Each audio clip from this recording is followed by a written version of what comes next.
Hi, everybody. Welcome to today's episode of In the Glow. I'm Shaylee, the National Education Manager here at 폴라초이스. And I'm Desiree Storedall, the Senior Research and Education Manager.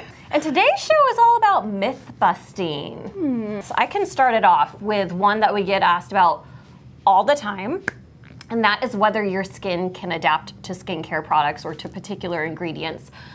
The really quick and easy answer is that no, your skin doesn't adapt to good ingredients and stop working. It doesn't stop reaping the benefits of them. What often happens is when you first start using a product or a particular ingredient, you do tend to see more dramatic results because they're treating something that you're trying to treat, right? Like when you think about our exfoliants, and if you've never used one of our leave-on exfoliants before, and then you see such dramatic results in the beginning because you're getting off those dead layers of skin. Yeah. You're helping skin unclog, decongest pores. You're helping skin smooth out.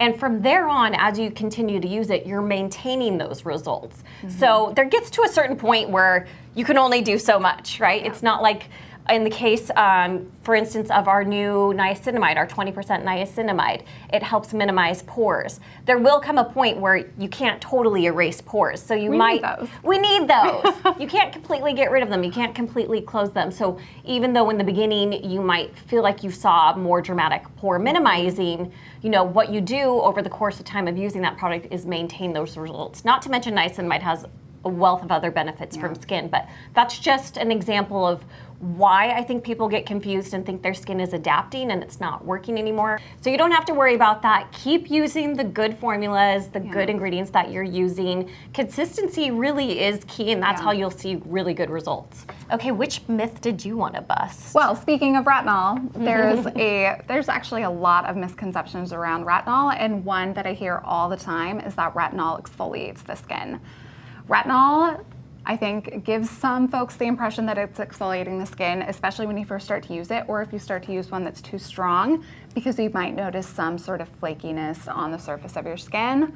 However, retinol is not breaking down those dead skin cells on skin surface. It is not breaking down the bonds that are holding those together.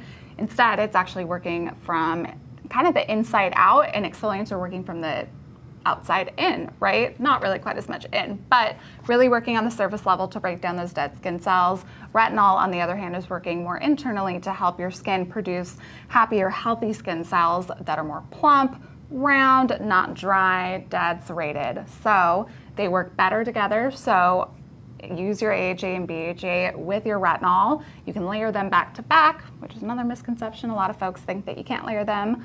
You absolutely can, as long as it doesn't cause your skin any irritation, and go from there. And with the flaking issue, if that's what people are seeing, if you see that like the first couple times you try a retinol product, that's fine. But if you continually see that, then you may need to switch to a lower percentage. You may need to experiment how you apply it. You may need to decrease frequency. So we always say it's a really good idea to start out, if you're brand new to retinol and you're using higher strength, like just try once a week and see how your skin does.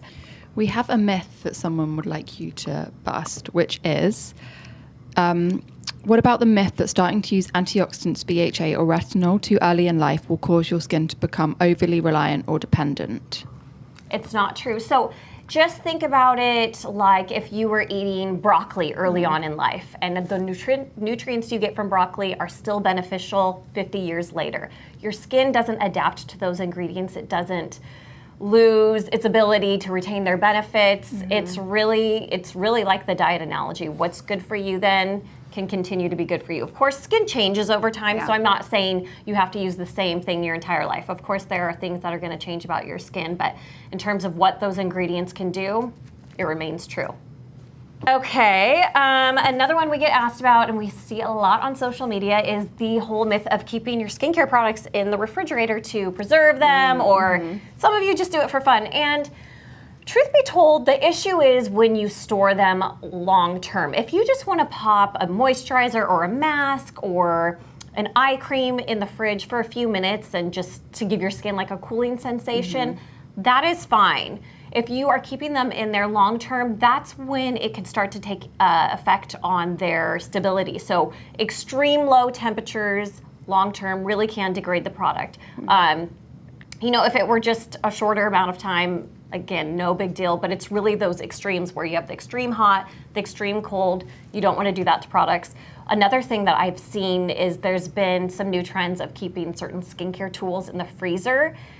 And that one scares me. Like that can give you freezer burn on your face, essentially. You don't want to do that. That kind of extreme cold contact with skin is not going to be good. So aside from what the skincare formulas are doing and breaking down because of that extreme cold, keeping tools in the freezer, absolutely not. Do not do that one. Maybe for like 2 minutes would be okay, but anything longer than that. Okay, did you have another one? I'm going to bring it back to retinol. There is a misconception around retinol not being safe for daytime use. And retinol is vitamin A. Retinol is an amazing antioxidant. And if there's one thing we know about antioxidants is they are amazing for daytime use and wear, especially underneath your sunscreen.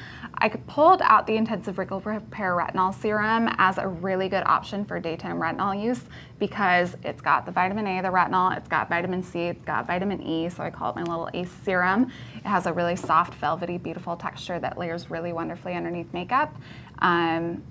Great if you are interested in introducing your retinol maybe twice a day if your skin can tolerate it. Daytime use may be one that's stronger in the nighttime. Why are there myths about not using certain actives together? Some of the myths stem from really old studies that used either higher concentrations or different forms or just not modern cosmetic formulations of these ingredients that produced results that were unfavorable. But we've then since been able to see studies come out that show that these actives, a really good one is niacinamide and vitamin C often gets said that you can't use it together. Research now shows that you can. It was like studies from back in the 1950s that have since been debunked. Retinol with all types of actives Pretty much over every the years gets a lot of misinformation on the internet, but sometimes it's either studies or it's not even always research. There is just information that's propagated out there that isn't always true, and that's why we look to the research and give you that information so that you can make informed decisions. So one other myth that actually just came up from a recent article was, this article was basically saying if you're putting your facial oil on before your moisturizer, you're doing it all wrong. And they were kind of calling out that thinnest to thickest recommendation for using your skincare products. And the truth of the matter is, when it comes, their point was that facial oils and oils in general block other ingredients from penetrating into skin. And here's why that's not true. First of all, oils come in all different kinds of ways. There's all different kinds of heaviness and molecular weights to oils. So making that blanket statement doesn't work. Also, when you think about your skin's natural oils, if it were true that oil blocked other ingredients from penetrating, then somebody like me with that oil slick of a skin wouldn't be getting any ingredients into their skin, and we know that's not true. And in fact, there are some oils that can help ingredients penetrate better. Coconut oil is an ingredient that can help the penetration enhancement. There's others too, but basically, whether you put your facial oil on before or after your moisturizer, it's gonna do its thing. It's gonna penetrate. The other ingredients are gonna penetrate. They're gonna go where they need to go and do their thing. That thinnest to thickest rule is a generalization. You don't have to take it as the final word. You can switch up order. So whether you do it before or after, it's not that big of a deal. If oil could block everything off of our skin from penetrating, then pollutants wouldn't be able to get in. And we know that's true, that they do get into skin. So just don't worry about it. Use your facial oil when you want to use it. That's brought up another myth that's a couple of people are asking about, which is about coconut oil and whether it can clog pores. So, okay, oils of any kind, it honestly depends on your skin type too. Oils of any kind could be pore clogging depending on the state of your skin to begin with. So if you're somebody with congested pores and adding more oil on top and not exfoliating, you can have that problem. But in and of itself, it just depends on how you're using it, and it depends on like what kind of formula it's in, how it's combined with other oils. If you're straight up putting it on your skin, people prone to breakouts are probably going to break out from that, like they would from many different types of oils. Okay, well, time is out, guys. Thanks so much for tuning in. We always want to know what you guys want to hear about, so please do write in and let us know what topics you'd like us to cover next. And until next time, Bye. bye.